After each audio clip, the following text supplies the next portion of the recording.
to have 3 of our advisors that are giving their time to support this DOE initiative. We have Miss Alejandra Menchaca, Dr. Sahar Sam, and also Bill Barnes. So they are all in the clean energy sector in different areas. And so we asked them, and they're so busy, so we're so grateful, to give us their time today to just give a brief presentation about, what they're doing in their own respective lines of work in their jobs, how they're impacting their communities, what technology they're using. The presentation is brief, so they kind of focused on different areas there. So with that said, I really want to hear from our speakers, and I don't want to take too much more time. But I will share my information if you're a startup, an entrepreneur, a company that's interested in clean energy that maybe wants to join our program. I can follow up with you and share that information after the webinar. But I will pass it to Miss Alejandra Menchaca. She's going to be our first presenter, and I will let her introduce herself and then go through with her presentation. So thank you. Thanks, Jessica. Do you want me to run my slides from my computer then? Marcella can do it for you if that's better, or if you prefer yourself. Either way, okay. I have them ready, so I okay, can I'll do have that. Marcella go ahead and pull up your presentation. Perfect. Great. So hi, everyone. My name is Alejandra Menchaca. I'm a vice president in the sustainability practice for Thorton Tomassetti. I have been there for 5 years, a little bit longer. My background is I'm a mechanical engineer by training, have a PhD in mechanical engineering, and have been focused on the building sector ever since. I worked at an architecture firm as an in-house building scientist for about 4 years before joining Thornton Tomassetti.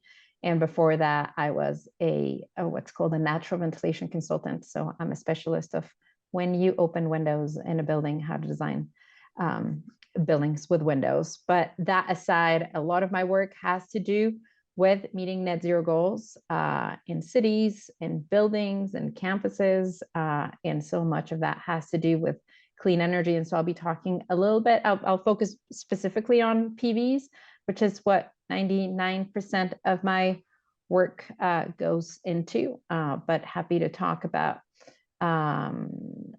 other, solar hot water or wind energy if any of you are interested as well. And so is there a way to make that just full screen? No. So that we don't see yeah, thanks. Perfect, great. And so just as background, for those of you who might not be that familiar with the building sector, we are talking more and more about net zero energy buildings. What that means is that these are buildings that use renewable energy to generate, either on-site or off-site, to generate as much energy over an entire year as they consume. And so in climates where you cannot generate as much energy in the wintertime, you would be borrowing energy from the grid. But in the summertime, where you would be generating more energy, then you would be giving it back to the grid to an overall, for it to add up to zero. So that is what a net zero energy building is. So we've been talking about those for, I'm going to say, a good decade, and really building and designing them for a good 6 years, I would say, more consistently beyond the one net zero energy building. If you go to the next. But most of our conversation now is really focused on net zero carbon buildings. And you might have heard about this, might not have heard about this. Really, the only difference is that net zero energy buildings could still be using gas or another fossil fuel to power themselves. Whereas with net zero carbon buildings, it's the same as a net zero energy building, but where there is no fossil fuel energy. This is just to show you the chart at the bottom, to show you the carbon intensity of electricity generation. So how many tons of CO2 get emitted per kilowatt hour for, any of the clean energies, which are in teal at the bottom, compared to natural gas, oil, or coal. And so hopefully this gives you a good idea of why we're focused on clean energy to begin with. If you go to the next. There are many states that have set clean energy goals, and I would anticipate that this is just going to continue growing. Many of the states have goals to be net zero carbon by 2050 as a state, which means that their buildings need to be net zero carbon, but also their transportation, et cetera. And so it's very, very ambitious goals. And so all of us in the building industry are trying to wrap our heads around how do we get to that, and clean energy is super important. Go to the next. One thing to point out, just because this relates and doesn't relate to buildings as well, is that cars are becoming electric too. This impacts my work because now what used to be a car powering itself by going to the gas station, now the car is powering itself at home in a building. And so I need to account for that energy from the building that goes into a car. That's number one. But the other thing is that as we think more and more about all things becoming all electric, right, it's very important to keep in mind that in order for that electricity to be clean, right, in order for you, if you have a Prius, you have a Tesla, if you are plugging your car to the grid, but your grid is not clean, meaning it is powered from either the natural gas, oil, or coal, then you're not really doing that much for the environment because the emissions are still really high, right? And so we need clean energy to power cars too. In order to design buildings that are net zero carbon, this is just the basic logic. Again, I'm giving you just the background of like where renewables fit within the entire building design process.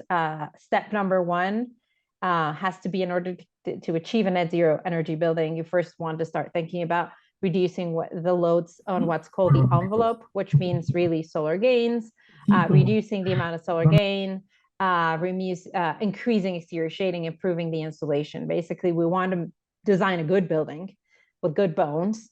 Then we want to make sure that the HVAC system that we implement is also really good, high performance. And then after that, we're going to count how much energy the building consumes that way. And then we can think about how many renewables we need. If we were to go the other way around and we started off with renewables, then we would need a whole lot more of solar PV or whatever it is to make the building net zero energy if we're not starting off by reducing. And so that's where renewable energy and clean energy comes into play. And again, I'll be talking about PV, but we're looking at wind as well and other technologies. If you go to the next. So here's the how, right? How do we get to net zero energy using clean energy and using renewables? The first one, you're very familiar with it, I'm sure, is rooftop solar. We talk a lot about this in buildings, and particularly buildings that are, say, an industrial building that has a single story or 2 stories that has a big roof. Anything with a big roof should be solar ready or should be using solar energy, right? That is really the only way we're going to get to these buildings being net zero energy or net zero carbon. You go to the next one, but it's not the only solution. There's rooftop solar, but there's also roof tiles. You might have heard about the Tesla tiles. There's a few other technologies out there, but really Tesla is leading the way. These are tiles that for residential settings that look very much like regular tiles, but they actually are generating energy. Very, very cool technology, and a place where I see so much opportunity from a market standpoint to grow. There's a lot of interest in having PV not really look like PV that much. We go to the next one. This is another technology that's up and coming, and I'll talk a little bit about the challenges briefly, but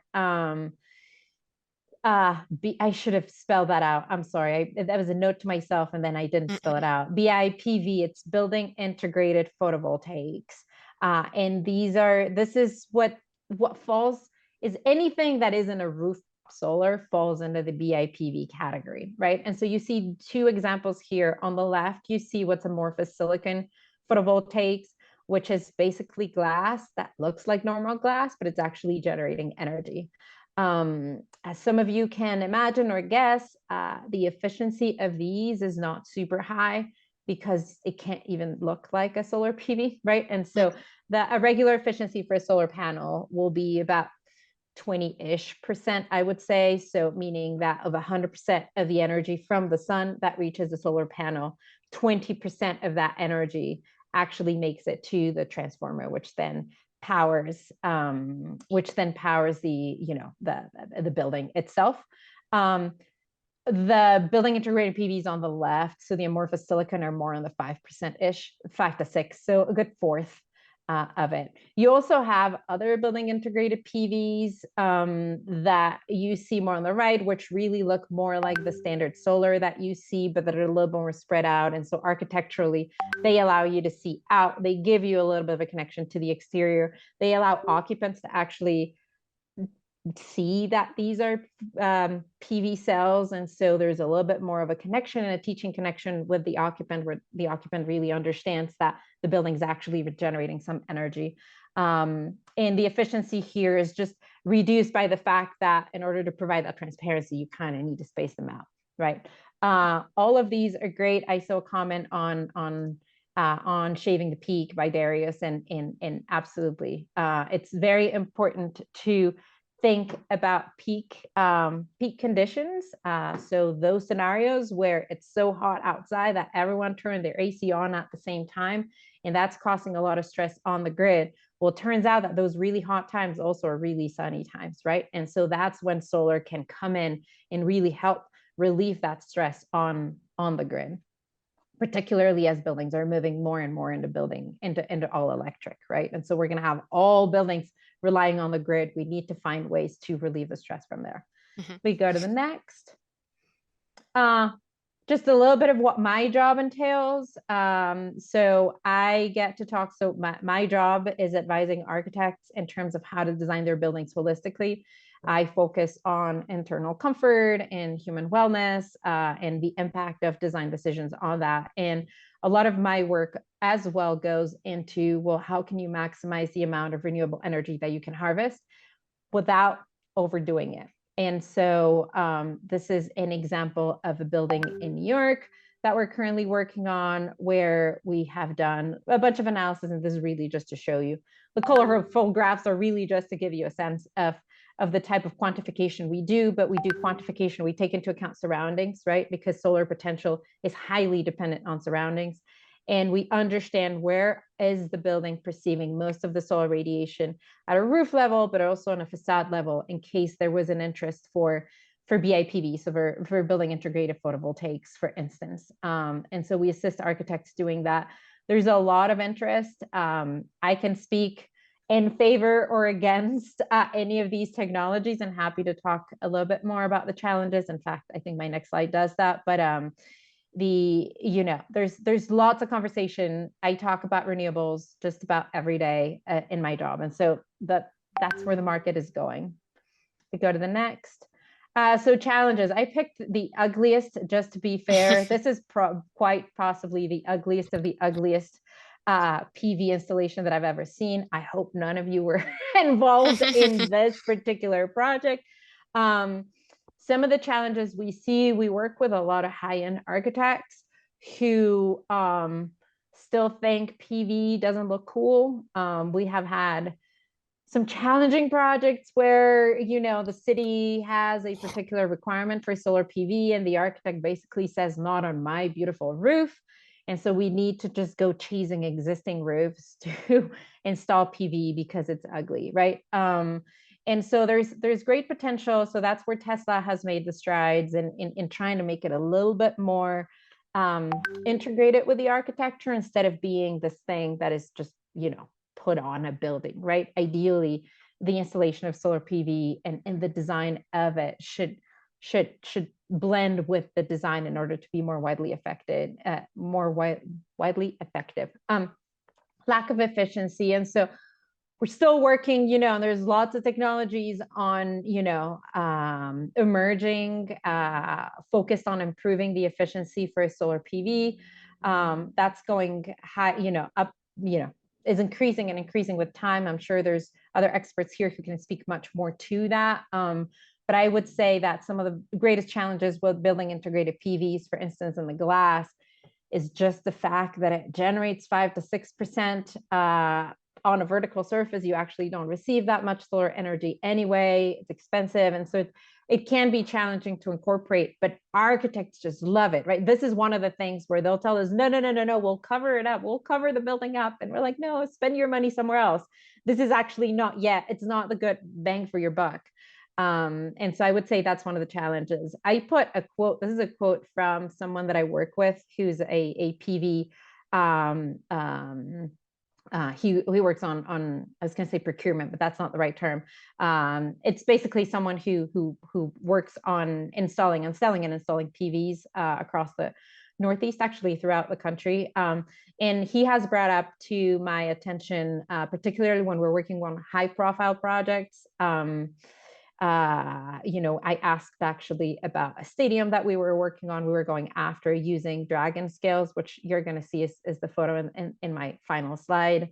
But it's these tiles that look really cool. They look like dragon scales. And some of the things that he has been raising anytime I reach out to him about building integrated PVs or dragon scales is the fact that the National Electric Code requires that every panel must shut down when the system is shut down. And that means that every panel needs to be easily accessible. And that is a little bit of a challenge when you're having every single pane of glass being a single PV cell or every tile being a single PV cell. And so I know that is one. I just put it there as a quote. I am not the expert there, but I know this has been brought up in some of our projects as a challenge. So again, an opportunity for all of those of you who are looking for, to grow in this market. And with that, I will end. If you can put my last slide just to show, yeah, thank you, Darius, for commenting there. I am not an expert on that front. And so welcome feedback on that front. These are the dragon scales that I was talking about that architects love. We'll show them to entice architects to really embrace solar. And so, but still have some ways to go in terms of, and performance. And so looking forward to hearing the conversation from others and open to questions as well. Thank you. Great. Thank you so much, Dr. Menchaca. Thank you for sharing. If anyone has a question that they'd like to share now, this would be a great time. If you have questions that you want to put in the chat, then you could do that as well, and we could revisit them later. So feel free, if you don't have something on your mind right now, share it in the chat and we can come back to it. But thank you so much, again, Dr. Menchaca. Dr. Sam, we'll have you go again. Oh, we have a question. So really quickly before we move along, could you comment on the current cost of tiles versus normal shingles? Sorry, I cannot. This is embarrassing, but I actually cannot. I do not know. I mean, they're definitely more expensive, but I do not know. I would say the fair comparison would be the tiles compared to another roof, PV installation. I don't work on the residential sector, and so we actually haven't had to install those yet or propose them for, these are more on the residential, but if anyone else has the information, it would be fabulous. Okay. I don't either. So what was the question exactly? The cost of regular shingles to the Tesla tiles. Yeah, Tesla says that a solar roof with their things on it will cost about $80,000. So that's much higher. It's about 3 times what a regular roof would be.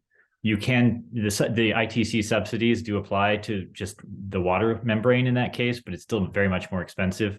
A few competitors are trying to release products that are lower market, and Tesla is also not available for general install. So GAF, for example, I still think it's about 3 times the price for just the solar component. There's a lot of variables there. Thank you so much, Darius. Okay, if any other questions arise, please share them in the chat and we'll be sure that we get to them. Dr. Sam, I'd like you to go ahead. Marcella can share your presentation for you. Thank you so much. Yes, thank you. Awesome. Thanks, Jessica, and hi, everyone. I'm Sahar, and currently I'm the Chief Science Officer of a company called Solaires with a focus on next generation of solar panels. So a little bit about myself. My background is in material science and engineering, and I developed a technology for flexible optoelectronic devices, including solar panels. Before starting my own company, I was working as a senior research manager for a tech company, and I developed a technology for them for their touch electrodes, for their touch screen devices. And then when the COVID happened, I started to go on my own and start my own company. And of course, the focus was renewable energy, and what is better than solar. I'm doing here and there a little bit of basically like mentorship, working with nonprofit organizations. I just love helping whoever wants to start their own journey. I started on my own, and I know that how scary and how challenging that would be. So that's like as a side of what I'm doing as a co-founder and chief science officer. I love to help people to basically build their own company and get to the passion that they always had in terms of their career. Thanks, Alejandra, to starting talking about the solar panels, but maybe I start a little bit before. I start with a little bit of market analysis about first of all, what is happening today? What is the goal when we talk about like net zero? What steps we need to take in order to get to net zero? What are the basically growth in the market in different regions? And then after that, I will focus mainly on PV and the role of PV in this basically goal that we have. So next slide, please. Great. So we all know about climate crisis and climate issues. And we also know that energy is at the heart of the climate challenge. And at the same time, energy is the key to the solution. A large chunk of greenhouse gases that blanket the earth and trap the sun's heat are generated through energy production by burning fossil fuels to generate electricity and heat. And fossil fuel by itself contributes a large portion in the climate change and account for over 75% of global greenhouse gas emission and nearly 90% of all carbon dioxide emission. And the science is clear. To avoid the world impact of climate change, emission needs to be reduced by almost half by 2030 and reach net zero by 2050. To achieve this, we need to end our reliance on fossil fuels and invest in alternative sources of energy that are cleaner, more accessible, affordable, sustainable, and reliable. Next, please. So some facts about temperature rise if we don't reduce the amount of CO2. Since the beginning of the Industrial Revolution, activities like burning fossil fuel, converting land from forests to our agriculture, and the excessive use of nitrogen fertilizers have been occurring at increasing rate, and that is driving global warming and climate change. Many people think that climate change mainly means warmer temperature, but really temperature rise is only the beginning of the story, because the Earth is a system where everything is connected, means that changing one area can influence changing in all other areas. We're seeing more extreme weather conditions. Last year in British Columbia, where I live, we experienced historic flooding in southern BC. And less than a month ago, we experienced the same thing in California. So there are like series of decisions that is happening, and we all know that the goal is to reduce the temperature to 1.5 degrees C. But really policies that are currently in place are pointing to 2.8 degrees Celsius temperature rise at the end of the century. So we really need to act fast. We need to move forward way faster than what we're doing today in order to be able to reach those goals. Next, please.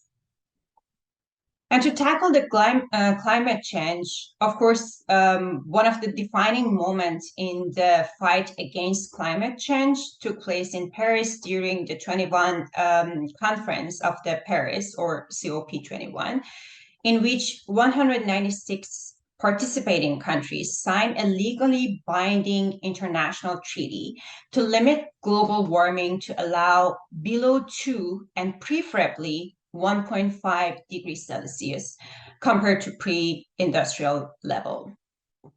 Next, please. So now, what is the role of renewable energy? Why renewable energy is important? As I mentioned at the beginning of my talk, the energy sector is the center of this combat against climate change. We're currently in the midst of global energy as Russia's invasion of Ukraine has put pressure on energy market around the world. In 2021, renewable electricity generation rose by almost 7%, with wind and solar PV technologies together accounting for almost 90% of the growth. However, despite the record renewable capacity additions, we still are behind with the goal that we have set during the Paris Agreement. So much faster deployment of all renewable technologies in all regions of the world is needed. Next, please.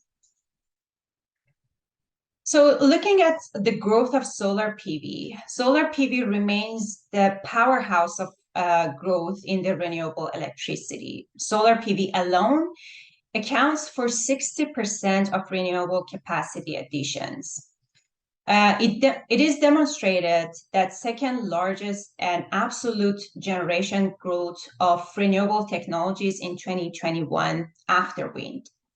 Solar PV is becoming the lowest cost option for new electricity generation in most of the world. However, average annual generation growth of 25% in period of 2022 to 2030 is needed to follow the net zero emission by 2050, which means more action and more investment is required not only in traditional solar panels, but also in new technologies and next generation of solar PVs. Next, please. Here we can see the growth of solar energy in different countries and regions. The Chinese PV market grew again in 2021, despite the shortage in the value chain, and was largest market in terms of annual installed capacity. The US market saw its market increase and surpassed the European Union market that was ranked second last year. Now, European Union is placed in the third place, and after that, India and Japan ranked fourth and fifth, respectively. Next, please. So now, let me tell you how I am basically, through my company Solaires, are hoping to help and contributing to reduce the GHG and greenhouse gas emission by generating green electricity. Next, please. Solaires is a Canadian company, and we founded the company in February of 2020. We have a diverse team of scientists, engineers, business professionals who are very passionate about making solar energy solutions more accessible and minimizing the planet's environmental footprint. Through our technology and products, we aim to revolutionize the way that sun's energy is converted into electricity.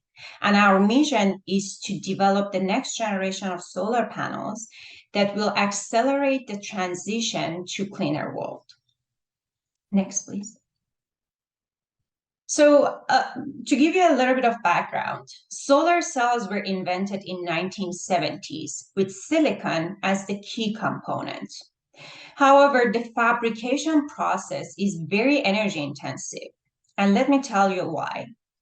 Silicon ore has to be smelted, isolated, purified, and crystallized, all at extremely high temperature for days.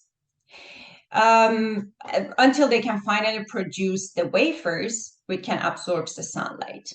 These long high temperature process requires energy, and that energy comes from fossil fuels, which means that in the process of making these silicon solar panels, we actually generate 43 grams of CO2 per kilowatt hour of energy production. Although silicon is an abundant material, but because it requires high purification, it makes this process harder, and that's why we generate a lot of CO2 during the process. Next, please. So at Solaire, we are developing solar panels with a new material, which is called perovskite. This material has many attractive characteristics. One of them is its efficiency. As Alejandra mentioned, the energy conversion efficiency of solar panels that we have right now in the market is maximum 25%. With perovskite today, we can generate 25%. Perovskite has low temperature process and a smaller facility footprint, which means fewer GHG emission compared to traditional solar panels. Perovskite solar panels only emit 11 grams of CO2 per kilowatt hour of energy production compared to 43 grams of CO2 for silicon. Next, thank you. So to give you a little bit more detail, every solar panel consists of several layers, including a semiconductor material that absorbs the light and generates electricity. And silicon in traditional solar panels is the semiconductor material. In order to create the next generation of solar panels, dozens of tier 1 companies are trying to replace silicon with perovskite, which is the new material that I just mentioned to you. However, perovskite solar panels are not yet in the market. And the reason is that these perovskite material, they're very sensitive, they're very unstable, means that as soon as they expose to oxygen or humidity, they lose their property, and we cannot generate much energy conversion efficiency out of them. Next, please. So what we're doing at Solaire is that we are making perovskite material with a reliable value chain. We make them stable. We make them stable in a way that we can generate large volume, and we can provide those perovskite material to solar module manufacturers in order to be able to generate solar panels to use it for different applications. It could be building facades, as Alejandra mentioned, or it could be any other applications, for example, electric vehicle, or even charging IoT devices, which I will explain a little bit in a couple of slides from now. So what is different from what we're doing with others? First of all, this is a new technology, and not many companies are basically developing this material. There are 2 other companies developing this material, but they're mainly still in the research and development. They are not able to make it scalable. They're not able to make it basically commercially viable. Everything is in small scale, and still they are struggling with how to make it basically stable, which that's the secret sauce that we have at Solaire. We made this material scalable. And now, next slide, please. We are moving to the next step, which is using our material and developing our own flexible solar panels. So those flexible solar panels, we call them photovoltaic film, which is our own trademark. And we basically we need to take several steps. Next slide, please. So the first step for us was the material. The next step is to develop the solar panels on a glass slide, which is like the typical kind of a solar panels, which is like rigid.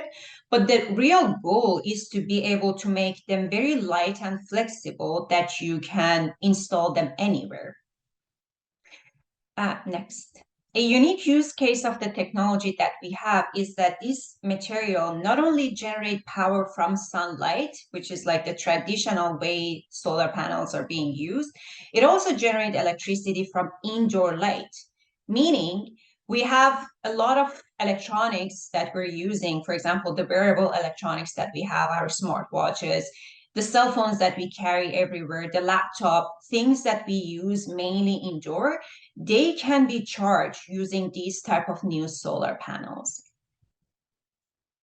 So this is just a prototype that we have made, and we basically, this is in a small scale, and we're now focusing on larger scale and basically making them, and next step would be making them flexible. So just for those who are interested in having a company, I have to, starting their own company, I have to mention that the intellectual property is a main kind of like step for every startup. You have to protect yourself, and that's what we did in my company. We have generated more than 40 innovations, and we're basically protecting our technology, the core technology, the product iteration, and also the adjacent market space. And of course, I'm not alone. I have a team of, as I mentioned, I have a team of scientists, engineers, and business developers, and we all together are passionate about creating this new technology so that we can move forward and we can create a greener world using these new technologies and generating electricity from solar panels. And of course, like we have that as our basically kind of like day-to-day job. Like it is not just that we are producing something that can generate electricity, like a greener electricity, but like we practice it every day. We make sure that we are reducing GHG of our own usage inside the company so that we can kind of connecting our business activities to global goals such as the United Nations Sustainable Development Goal. And with that, this is just a picture of my team at Solaires, and I would be happy to answer any questions about what I talked about, or like I mentioned, I would be happy if whoever is interested in starting their own company and want to know more about solar panels, I'll be happy to answer any questions. Thank you. Thank you so much, Dr. Sam. If anyone has any questions, please feel free to ask them or type them in the chat. And just a comment, you know, we hope that you'll be inspired by what you're hearing today, and that maybe if you're thinking of starting a company or you're finding some challenges, that maybe this could encourage you to take that step and know that there's support. Our program is available funded by the Department of Energy to help guide companies through this process, to help with the IP challenges, and to navigate a lot of those kind of hurdles of starting a company. So we are so grateful again for our advisors that are going to participate in the program. They'll be able to interact with participants. So if you feel like you could learn from them, which I know we all could, that would be another great reason to get involved. There's a question in the chat. So what process do you use to deposit the ink, and what is the thickness of that layer? Yeah, that's a very good question. So we have multiple processes, but those processes are like the common coating process. For example, inkjet printing, spray. Those are the common kind of coating processes that we use. And the thickness is actually like very thin. It's like 1,000 times less than the thickness that silicon has in the traditional solar panels. We use like maximum 500 nanometer of material. And that makes it like the final panel is, that's why the final panel is very light and we can make them flexible. Okay, thank you. So I'm going to pass to Dr. Barnes so that we can get to him. If anyone thinks of any additional questions, please raise them in the chat, and then we'll have a few minutes at the end also for anyone that wants to stay and ask questions. We'll hang on for a few more minutes. But Dr. Barnes.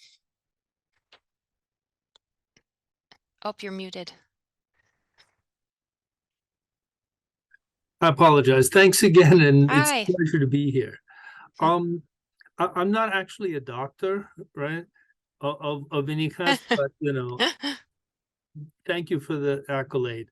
I'm here to introduce the company I work for. It's called Encore Renewable Energy, and it's a New England-based company. But we believe that some of the work that we've done in New England is actually applicable nationwide. And that's why I was interested in the theme of clean energy solutions for Greater Texas. Could we go to the first slide, please? So just as some background for myself, I've been in the energy project development business for about 30 years. And right now I'm supporting Encore's entry into markets outside of the New England area, and particularly in energy storage. I joined in January of 2022 after 2 years with a long duration storage, a startup called Highview Power, which worked with liquid air energy storage in the 6+ hours storage market. And prior to that, I was 15 years as an independent project development consultant. I did 6 gigawatts of PV, natural gas fired generation. I did PPAs, long-term gas and LNG supply contracts, expert witness work. And prior to that, I worked for one of the US utilities in I don't know whether many of you will remember them, but the good old Enron days when natural gas combined cycle gas turbine plants were going to take over the world. And I started my career in the energy business in oil product sales. Now, Encore has been the sort of leader in effecting the transformation of Vermont to from the electrical point of view, to a zero emission state for all intents and purposes. The origins of the company are 15 years ago. The founder, Chad Farrell, came up from Boston. He was an environmental engineer, and he was interested in redeveloping brownfield sites, initially as industrial buildings or to turn them into offices. And he happened to hit the moment where Vermont became one of the most active and one of the earliest US solar PV markets. And so since then, we've done over 80 projects. We've deployed over $100 million of capital, and there's a whole list of firsts, right? There's the first 5-megawatt green tariff project, which is a sort of remote project which segregated the RECs, the energy, and the grid support attributes of a project between a university and the local utility and the RECs market. They were the first 500 kilowatt group remote net meter in Vermont. We're working on 2 of the first utility scale battery storage projects here. And we do a lot of brownfield work. We have the largest brownfield solar landfill solar project in Vermont, which we designed and built, and it's been owned by somebody else at the moment. We have a big emphasis on brownfield projects. It's a B corporation. And so consequently, we do a lot of work with municipal waste districts, and we are doing more and more work with universities. And all that's given us a certain view of the way the market works. And we think that the IRA from 2022 is going to have a huge effect on all the markets, especially the solar market. But there's a lot of swings and roundabouts involved there. One is that the IRA, everybody seems to focus on the investment tax credits. What people forget about in the IRA is that there's a very, very strong domestic requirement. And so it's simultaneously good for the industry, and it also makes everything more expensive. We've seen, I was reading this morning, in the last year or so, PPAs from solar project, the cost per kilowatt hour has gone up by 1/3 in a year, which is far and away beating the inflation rate that we've seen in the US overall. Another challenge that we see is the regional transmission organizations are going to have to change. because the more intermittent generation goes on the system, the more complex the system gets, and the more resistant the system gets to any change. And so in particular in New England, we're seeing this, that the 6 New England states have essentially told the independent transmission organization New England that they really have to change. And ISO New England is now finally beginning to alter the rules such that technologies such as energy storage actually can begin to compete in the market against 80-year-old coal plants and 40-year-old dual-fired gas turbines. Because of intermittency, you're going to see a lot more microgrids. You're going to see a lot more local generation, and which is one reason why we emphasize distributed energy generation. And the energy storage market is going to boom. Some of that technology has a long way to go. I mean, we've seen people like Form, we've seen people like Hydrostore, people like my old company Highview, who are claiming long duration benefits that aren't actually there at the moment and may not be for a few years. And we think that costs throughout the system are going to fluctuate all through 2023 as everybody adapts to the IRA provision and the market matures. And that is basically where we are. This picture here is an old gravel pit, which is above Stowe, the skiing area. And the PPA is actually with the Stowe local electric cooperative. And so I'd be glad to answer any questions you all might have. Okay, great. Thank you so much, Bill. Sure. So if anyone has any questions, one thing just to comment that all 3 of our guest speakers commented on, was the room in the clean energy sector for new ideas, for new companies, for new technologies. So, there's still a long way to go. And I think we can learn so much from what they shared today. Does anyone else have any questions for Bill? What type of technology are you using as energy storage? We right now are going down the lithium-ion route. This is essentially because it happens to be the only game in town at the moment. There are the flow batteries, vanadium, ESS has got an iron flow battery, but all these are in the testing stages. And they also, given the ITC, a lot of them suffer from disadvantages. For example, there's at least 1 or 2 vanadium redox companies that I've talked to. All the vanadium comes from China, right? So if you go into a 25-year PPA with somebody, people are not going to want Chinese risk. It's a little bit like in the uranium market right now. I mean, an enormous proportion of the uranium used in the US nuclear fuel and elsewhere is coming from Russia. And so the question is, do you really want Russian risk? Never mind that your refueling cycles are slower. We're very interested in the long duration side of it, both as a practical application for C&I, but the long duration technologies, the battery style ones suffer from the issues I just spoke about. The probably most successful one right now, or the most talked about one, is Form. And the trouble with Form is it needs a lot of space. Right? And then the other ones, the Hydrostores, the Highviews, the Vault Energy, and so on and so forth, are still not ready for prime time, in the sense that they need sponsors that they don't have at the moment. Most utilities are not really taking these on as pilot projects. Then there's not that much enthusiasm, and I know this from my own personal experience. So we're kind of lithium-ion 4 hours or 2 hours, depending upon market. I have a question, Bill. First, nice to having you here. And I have 2 questions. I know your company is mainly located in Virginia. Is that right? Do you have a plan to move your operation to South Texas? We have huge land, maybe a policy you may like, And also as similar to the other question, the other person asked, do you consider lithium sulfur battery as a potential, energy storage solution for your company?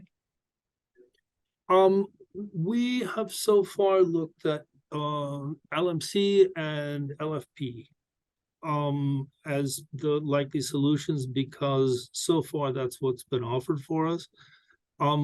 Where our counterparties are utilities, they have something which I like to call the 8,000 fired hours rule. In other words, you got to prove that it worked for a year somewhere else before you can install it, right? And we do not have the equity at the moment, right, to go and take that risk, the technology risk, by ourselves, right? As for Texas, I didn't mention it in the presentation, but we have some large utility scale projects, none so far in the Rio Grande Valley, but we have looked at stuff there. We just haven't found anything yet where all the connections have clicked to the point where we've actually said, yes, this is something we want to do. I mean, we've looked around Baytown, we've looked out on the edge of the Permian Basin, and we've looked around Houston, and it just, for a project to go ahead, you need a lot of things to click, and they haven't up to for the moment, right? Which doesn't mean that they won't in the future. Yeah, but I suggest you can also review the RGV as a region, as a potential location. Maybe we can have a separate meeting about that. Yes, definitely. Okay, thank you. I like that. Thanks. Thank you so much, Bill. Someone asked in the chat for a directory of the people in the webinar. So Acela will follow up with you after today's meeting, and we can kind of give you just a list of who joined us today. I'll share my contact information as well. So if you have any other questions, you can reach out to me. Are there any other questions in the group? Okay, if there's not at this time, if you think of one, please jump in. If there's not at this time, I'm going to ask Marcella just to share a quick slide. So our program is called Succeed. We are geographically focused in South Texas, but we're sort of, with with today's digital world, we have one of our advisors in Mexico, one in Canada, and one in the United States. So why limit ourselves to Texas?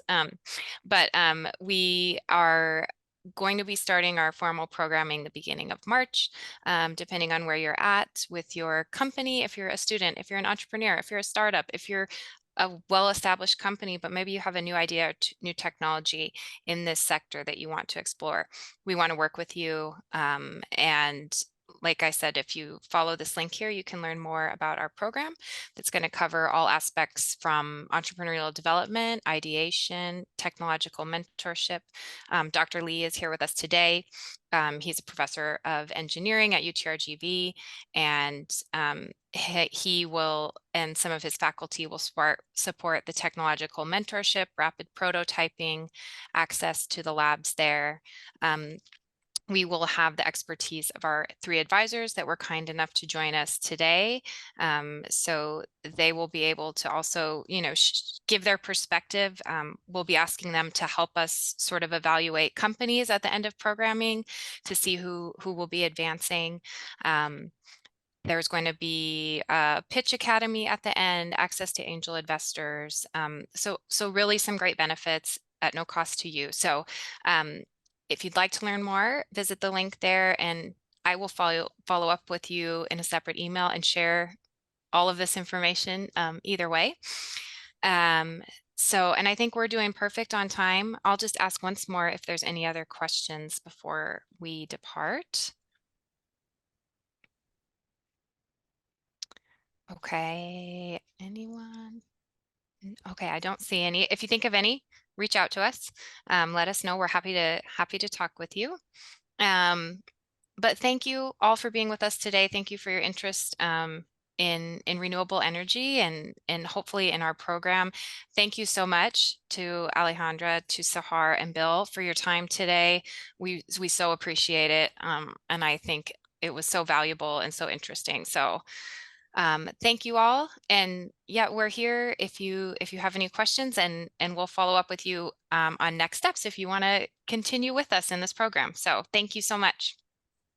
Thank you very much. Yeah, take care, Thanks, everyone. everyone. Bye. Bye-bye. Bye. Thank you. Thank you. Bye bye.